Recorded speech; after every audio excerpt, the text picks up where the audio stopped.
Hello students, welcome back once again in English literature session. This is Uma Vidushi and this is the third video of Unit 8, Saving the Tiger. And in this video, I am going to explain you the remaining paragraphs and few questions related to those paragraphs.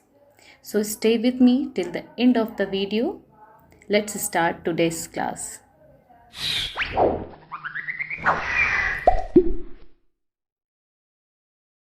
Dear students, in the last session, I have discussed about some of the reasons or causes why these killings or huntings are increased.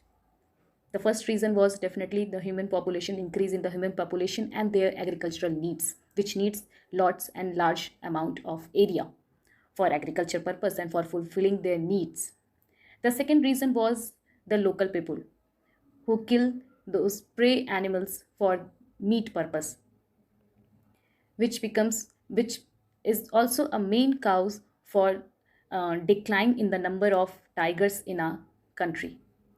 So India has an excellent wildlife laws, rights, rules, regulations that prohibit the killing of almost all species of wild animals.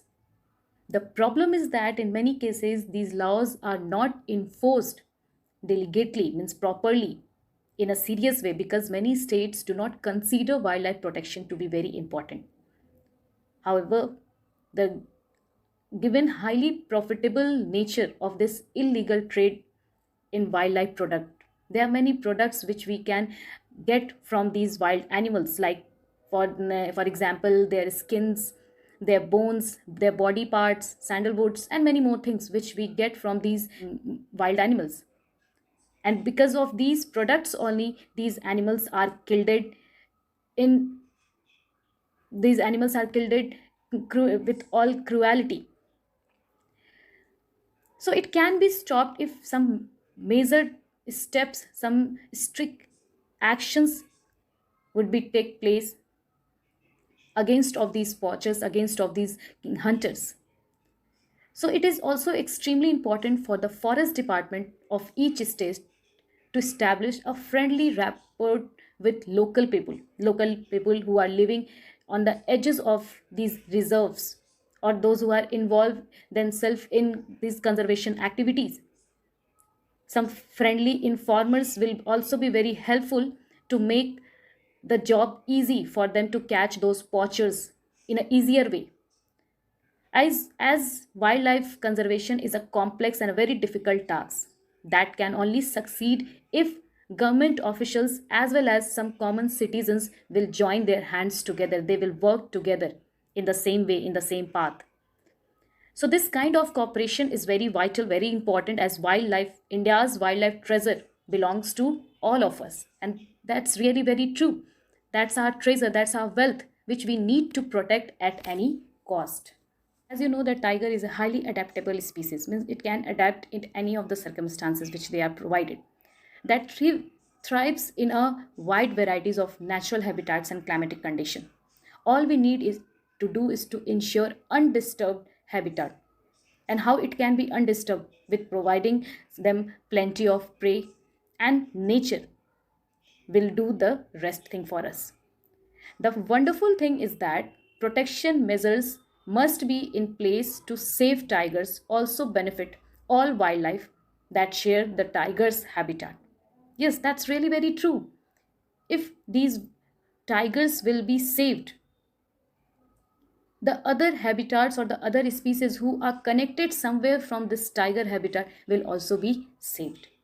So, and saving the tiger's habitat benefits all of us, because over 300 rivers originate from forest and that are now protected in the name of the tiger. So this is also a very big hope, or you can say a very big advantage for saving the tiger and their natural habitat. As you all know that without these rivers, we would not be able to quench our thirst or grow crops to feed ourselves.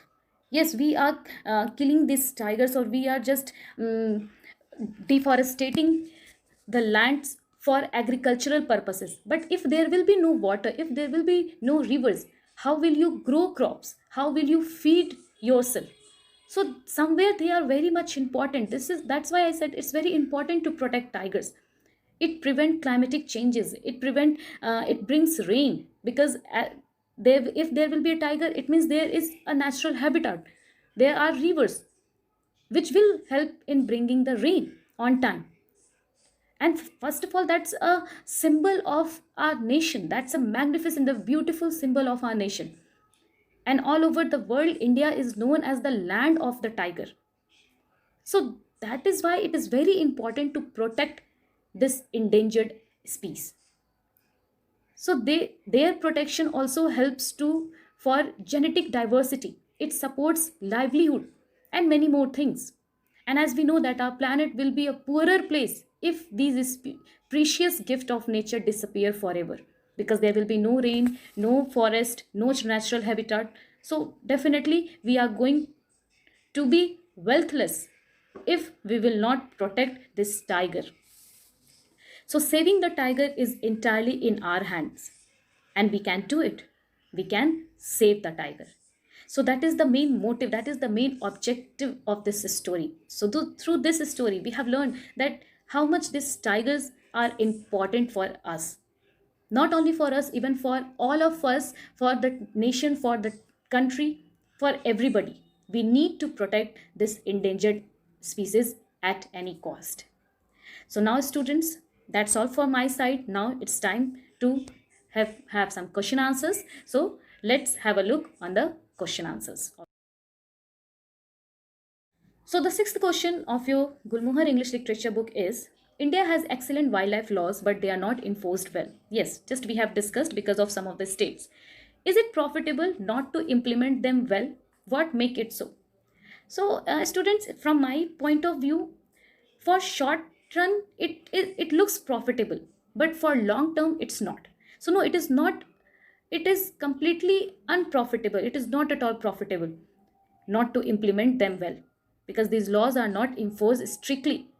As I said that many states do not consider wildlife protection to be very important.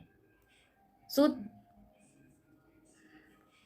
we need to protect these wildlife or these wild animals for our long run profits, not for short run profits. Let's take the another question. Here is, this kind of cooperation is vital. Between whom should this cooperation take place and in what form? What make it vital?